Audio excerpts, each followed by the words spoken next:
금년도 우리 교회의 표어가 세상의 빛과 소금입니다. 우리가 세상의 소금이 되는 것이 무엇인지에 대해서 계속 말씀을 전하고 있습니다. 오늘 말씀에도 소금 언약이 나옵니다. 지난주 설교에서 말씀드린 소금 언약은 하나님께서 우리를 하나님의 백성으로 삼으시고 우리를 통해서 하나님의 나라를 이루시는 것, 이것이 변하지 않는 소금 언약이었습니다. 예수님을 믿는 그리스도인들이 하나님의 백성이다. 우리 그리스도인들이 땅에서 살 때 교회를 통해서 하나님의 나라를 이루어가고 우리 그리스도인들이 죽어서는 영원한 하나님의 나라에서 영원한 생명을 얻는다. 이것은 결코 변화되지 않는 소금 언약입니다. 우리는 이 소금 언약을 믿고 죽음을 두려워하지 않고 담대하게 그리스도인으로서 살아갑니다.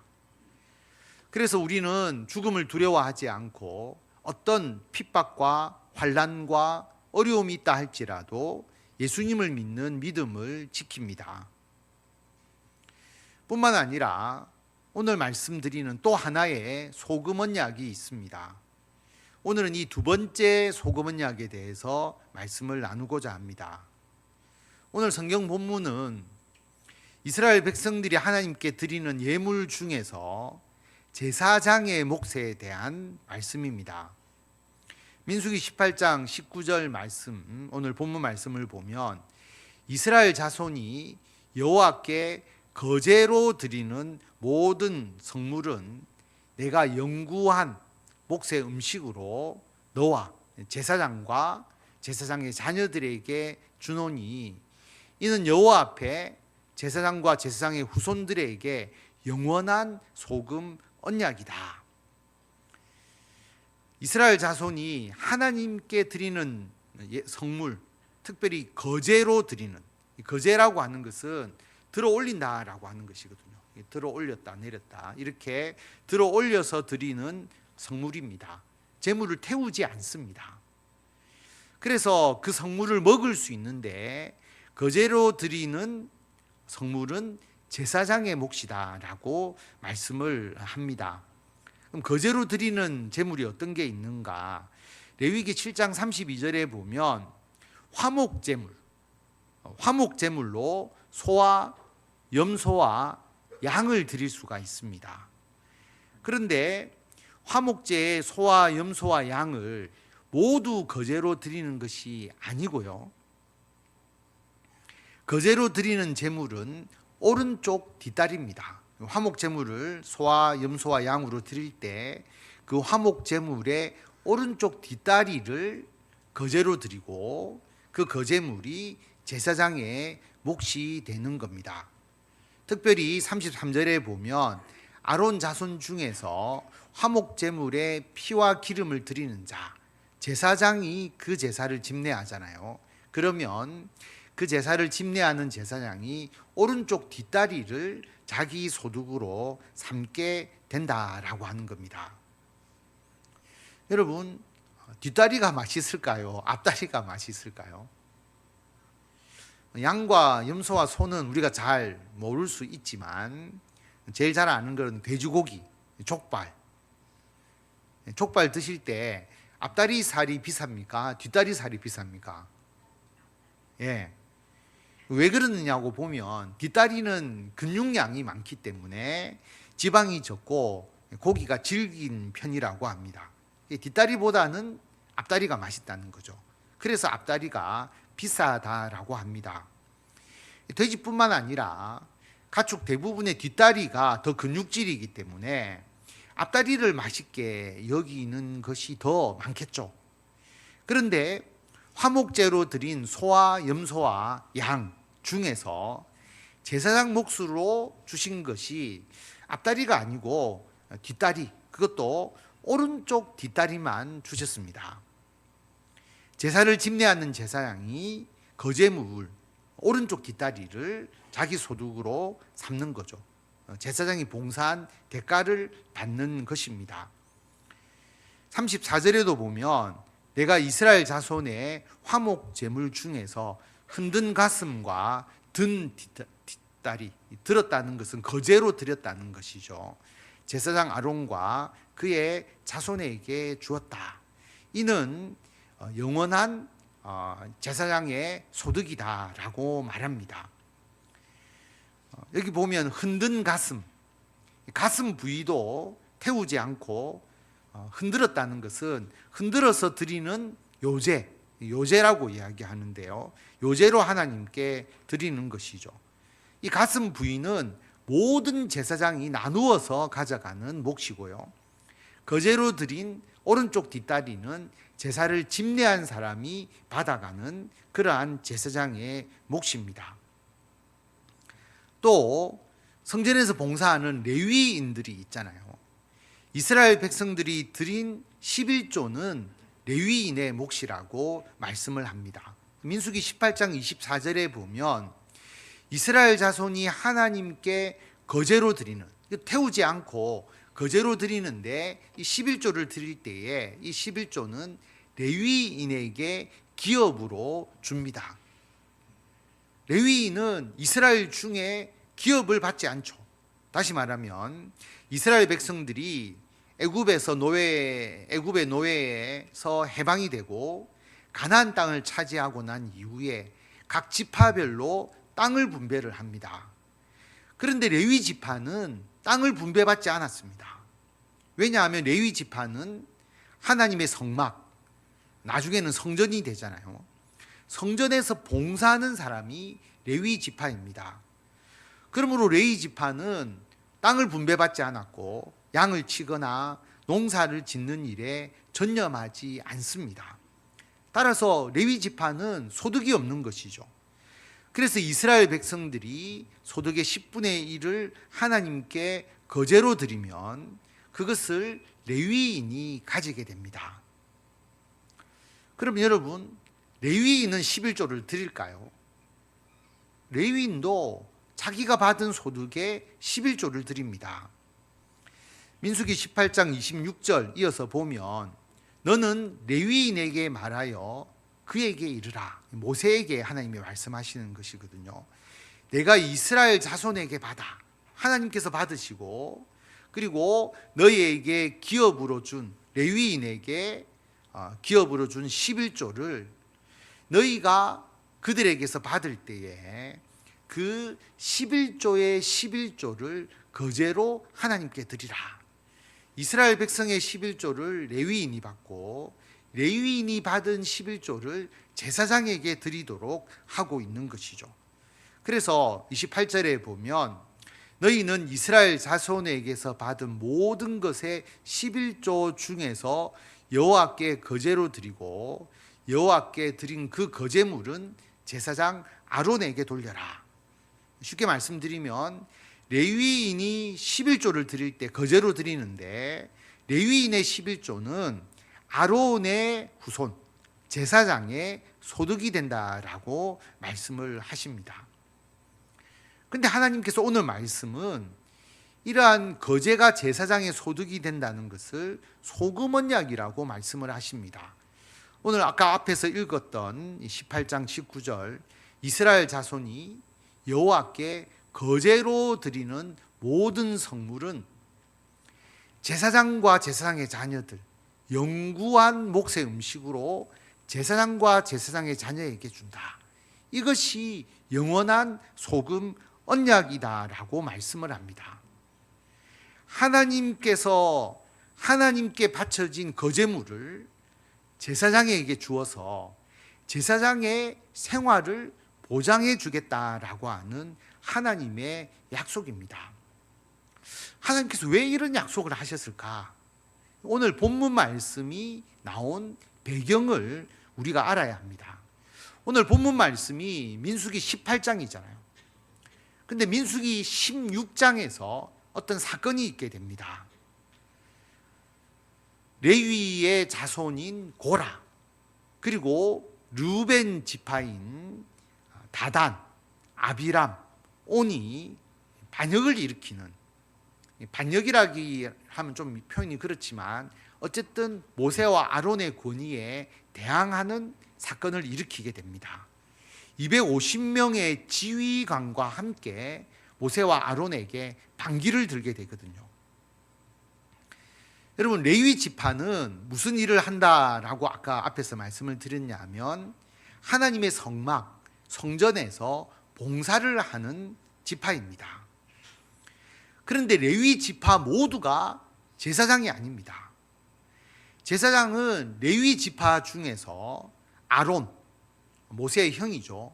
아론의 자손만 제사장입니다. 우리가 한번 이것을 정리를 해보면 야곱의 12아들 중에 셋째 아들이 레위입니다. 야곱의 12아들이 이스라엘 12지파가 되잖아요. 셋째 아들이 레위인데 레위의 아들이 게르손, 고핫, 므라리 이 세 명이 있고 이 세 명이 레위 지파의 3대 지파를 형성을 합니다. 이것을 다 레위 지파라고 이야기를 하거든요. 하나님의 성막, 성전에서 봉사하는 사람들입니다.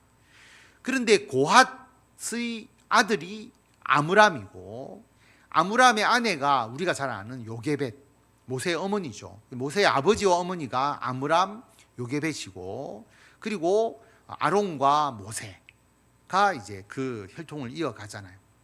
그러므로 제사장은 레위 지파 중에서 아론의 지파만이, 아론의 자손만이 제사장이 되는 것입니다.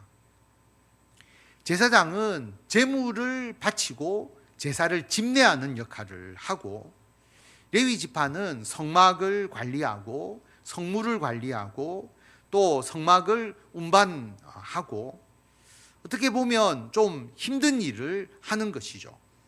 제사장이 하는 일을 돕는 역할이라고 할 수가 있습니다. 그러다 보니까 레위 지파가 제사장이 자기보다 더 우위에 있지 않느냐, 더 귀한 일을 하는 것 아니냐, 자신들은 제사장보다 좀 열등한 것 아니냐라고 하는 인식을 가진 것 같습니다. 잘못된 생각이죠.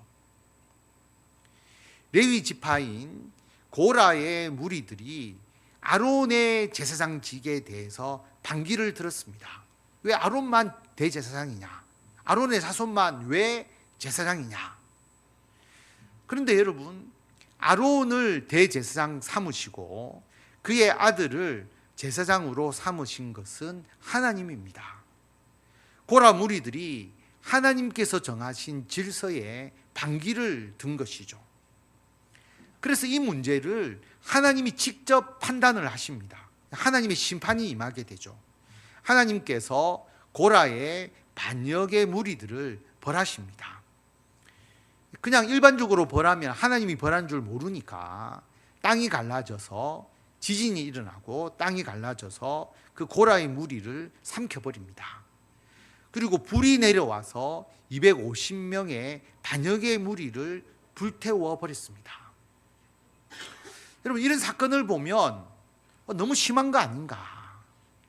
하나님께서 이 고라의 무리들을 잘 타이르거나 설명해 주면 되었을 것을 왜 죽이기까지 하시느냐? 그것도 하나님의 직접적인 심판임을 깨닫게 하기 위해서 지진으로 땅이 갈라지고 불이 내려와서 죽이셨다라고 하는 것입니다. 여러분, 너무 심하다라는 생각이 들지 않습니까? 그런데도 하나님께서 왜 이렇게 하셨을까? 하나님께서 세우신 제사장 제도를 확고하게 하는 게 이만큼 중요했습니다. 하나님께서 선택하신 그리고 하나님께서 세우신 이 제사장의 구별됨, 이 제사장의 중요성, 그 누구도 넘보지 못하게 하신 겁니다. 그만큼 제사장이 귀하고 귀한 직분입니다. 근데 여러분, 높은 직분이 아닙니다. 중요한 직분입니다. 아론의 아들 나답과 아비후가 아론의 아들이니까 제사장이 되었잖아요. 그 일을 했는데 하나님께서 정하신 불이 아닌 다른 불로 분향을 하다가 여러분 어떻게 되었습니까? 다른 불로 분향을 하다가 죽잖아요. 하나님께서 불을 내리셔서 죽이십니다. 제사장은 중요하고 귀하고 책임성이 있는 직분입니다. 하나님께서 그만큼 제사장을 아주 중요하고 귀하게 여기십니다. 그런데 여러분, 지금은 구약 시대에 제사장이 없잖아요. 제사장은 성전이 있어야 필요한 직분입니다. 지금은 우리가 가축으로 제사를 드리지도 않고, 그리고 지금은 더 이상 구약 시대에 성전도 없습니다. 그럼 지금의 제사장이 누구일까요? 목사나 장로나 전도사가 제사장입니까? 아닙니다. 성경은 신약 시대 제사장의 직분을 가진 자가 누구인지를 명확하게 말씀하고 있습니다. 베드로전서 2장 9절에 보면, 그러나 너희는 택하신 족속이요 왕 같은 제사장들이요 거룩한 나라요 그의 소유가 된 백성이다. 너희가 왕 같은 제사장이다 라고 말합니다. 너희가 누굽니까? 베드로전서의 수신자들이죠. 베드로전서 1장 1절에 보면 예수 그리스도의 사도 베드로가 이 편지를 쓴 것이고요. 누구에게 썼느냐? 본도, 갈라디아, 갑바도기아, 아시아와 비두니아에 흩어진 나그네들, 흩어져 있는 나그네, 이들이 누구냐 하면 곧 하나님 아버지의 미리 하심을 따라서 성령이 거룩하게 하심으로 순종함과 예수 그리스도의 핏부림을 얻기 위하여 택하심을 받은 자들, 그들에게 편지하노니, 쉽게 말하면 그리스도인들이죠. 우리 그리스도인들이 제사장입니다. 그래서 만인 제사장이라고 표현합니다. 모든 그리스도인들이 제사장입니다. 이어서 베드로전서 2장 4절에 보면, 사람에게는 버림바가 되었으나 하나님께는 택하심을 입은 보배로운 산돌이신 예수께 나아가.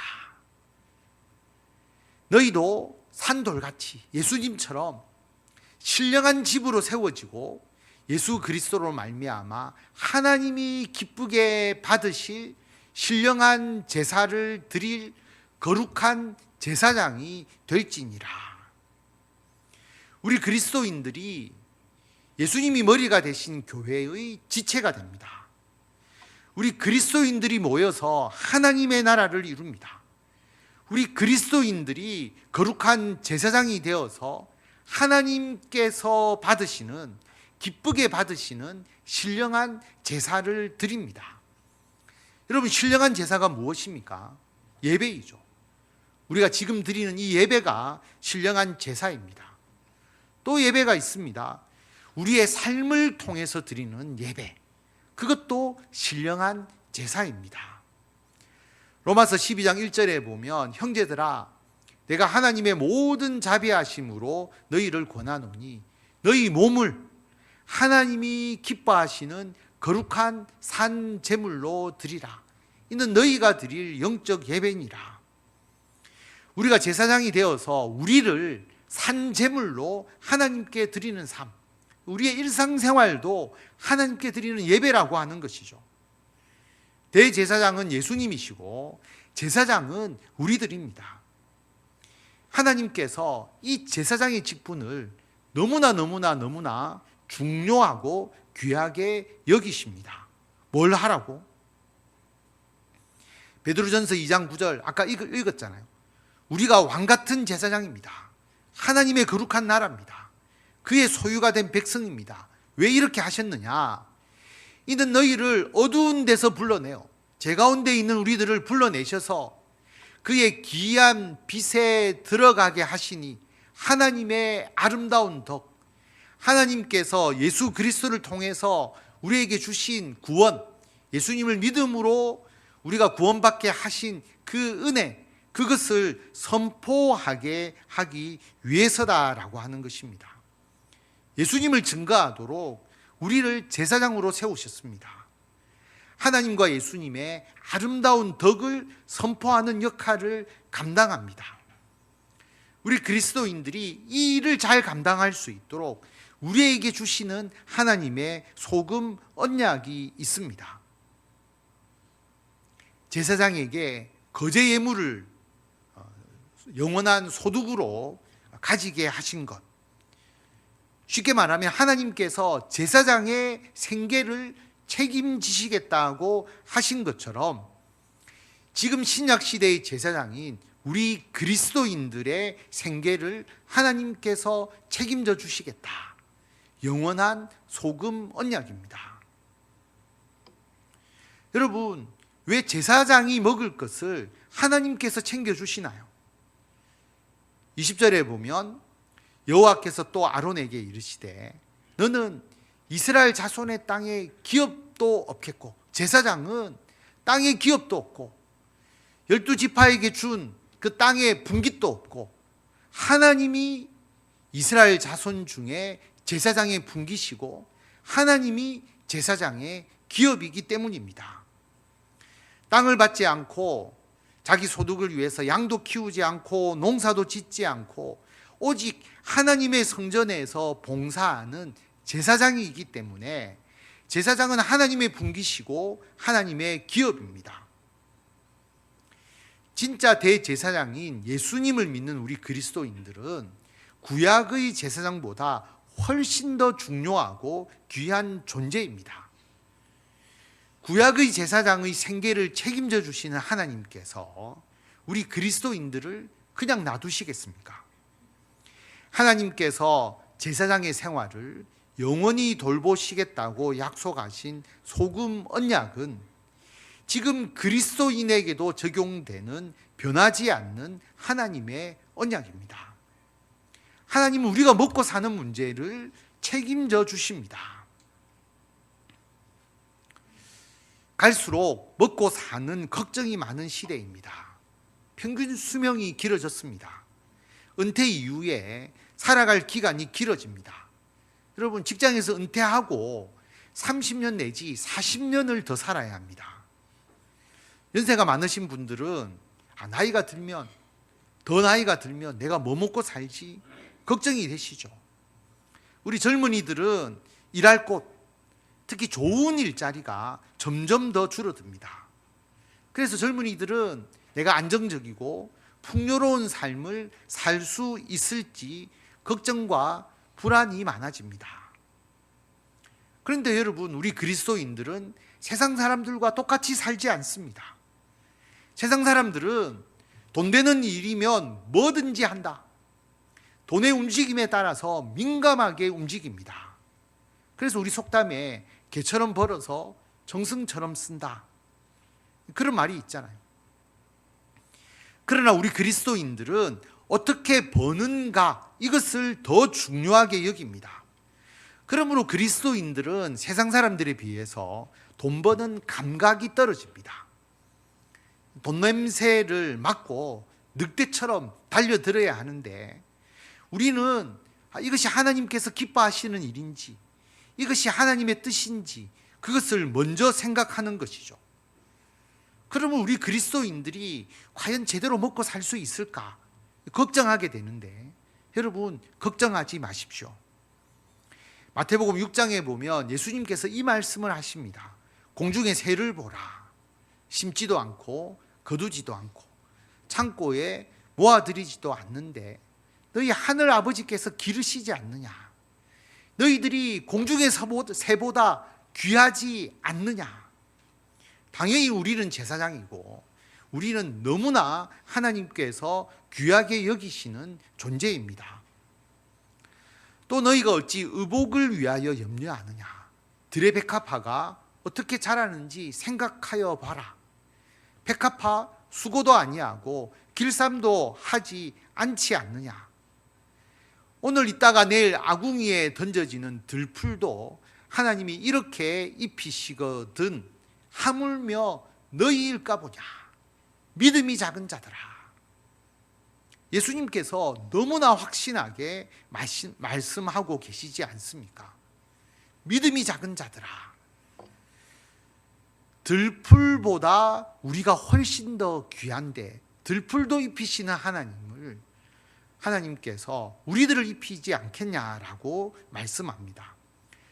그러므로 염려하여 이르기를 무엇을 먹을까, 무엇을 마실까, 무엇을 입을까 하지 마라. 이것은 다 이방인들이 구하는 것이다. 이런 기도도 하나님께 드리지 말라고 하는 것이죠. 하늘 아버지께서 이 모든 것이 너희에게 있어야 할 줄을 아신다.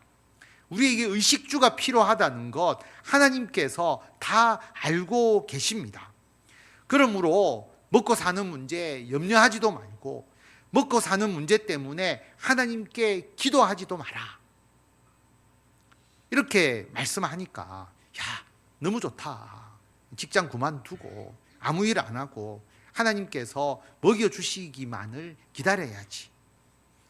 여러분, 그렇게 기다리면 하나님께서 하늘에서 먹을 것을 떨어뜨려 주십니까? 아침에 만나가 내리듯이 잠자고 일어나서 현관문을 탁 열면 아침밥이 배달되어서 준비되어 옵니까? 아무것도 하지 않고 빈둥거리라는 말씀이 아니죠. 그러면은 무엇을 하라고 하는 말씀입니까? 이어서 33절에 보면 우리 다 같이 이 말씀을 읽도록 하겠습니다. 그런즉 너희는 먼저 그의 나라와 그의 의를 구하라. 그리하면 이 모든 것을 너희에게 더하시리라. 아멘. 하나님의 나라와 하나님의 의를 구하는 일을 해야 합니다. 그러면 하나님께서 먹고 사는 문제를 해결해 주십니다. 하나님의 나라와 하나님의 의를 구하는 일이 앞에서 말씀드린 제사장이 하는 일이죠. 제사장의 역할을 하니까 하나님께서 그러면 먹고 사는 문제를 내가 다 해결해 주겠다라고 말씀합니다. 우리 그리스도인들은 돈을 따라서 살아가지 않습니다. 세상에서 거룩한 제사장으로 살아갑니다. 우리들의 가정과 직장과 사업과 우리들의 사회생활을 통해서 예수님을 통해서 구원을 베풀어 주신 하나님의 아름다운 덕을 선포하는 일을 합니다. 예수님을 증거하는 삶을 살아갑니다. 우리는 세상의 소금이고 빛이 되는 삶을 살아갑니다. 우리가 돈 때문에 일하는 것이 아니고 하나님의 영광을 위해서 우리들의 가정과 직장과 사회생활을 해나가는데 하나님께서 그 일을 통해서 우리가 먹고 살아갈 수 있도록 해주십니다. 우리는 돈을 벌기 위해서 직장과 사업을 하는 것이 아니라 하나님의 아름다운 덕을 선포하기 위해서, 그리고 우리가 하나님의 영광을 돌리기 위해서 우리가 그 직장과 사업과 우리들의 사회생활을 하는데, 그게 우리들의 주목적인데 하나님께서 그 일을 통해서 우리들의 의식주가 해결되도록 해주시는 것이죠. 나의 삶을 드리는 제사장의 역할을 감당하면 하나님께서 나의 모든 삶을 책임져 주십니다. 성도 여러분, 우리는 세상의 빛이고 소금입니다. 우리는 세상 속에서 그리스도인의 영향력을 나타냅니다. 그러므로 우리들은 숨어 있는 것도 아니고요, 세상과 떨어져 있는 것도 아니고 세상 속에서 적극적으로 일을 해야 합니다. 그런데 그 일은 하나님의 나라와 하나님의 의를 위한 일입니다. 예수님을 믿는 믿음으로 구원을 주시는 하나님의 은혜를 전파하고 세상 사람들에게 그리스도인이 이것이라고 이야기할 수 있는, 나타낼 수 있는 그러한 영향력을 발휘하는 겁니다. 이것이 제사장으로서 우리가 사명을 감당하는 것입니다. 제사장의 사명을 감당하면 직장생활 못할 것 같고 사회생활 제대로 못할 것 같고 돈을 벌 수도 없을 것 같지만 제사장의 사명을 감당하면 하나님께서 우리가 먹고 살아가는 모든 삶의 문제를 하나님께서 책임져 주십니다. 그래서 제사장의 사명도 잘 감당케 하시고, 그리고 우리가 먹고 살아가는 문제도 어려움이 없도록 하나님께서 해주신다라고 하는 것입니다. 이것이 하나님께서 우리들에게 주시는 두 번째 소금 언약입니다. 이 언약을 믿으십니까? 우리가 하나님의 나라와 하나님의 의를 구하면, 그럼 하나님께서 어떻게 구체적으로 어떻게 우리의 생활을 책임져 주시는지 이 부분의 구체적인 사례에 대해서는 다음 주에 계속 말씀을 전하도록 하겠습니다.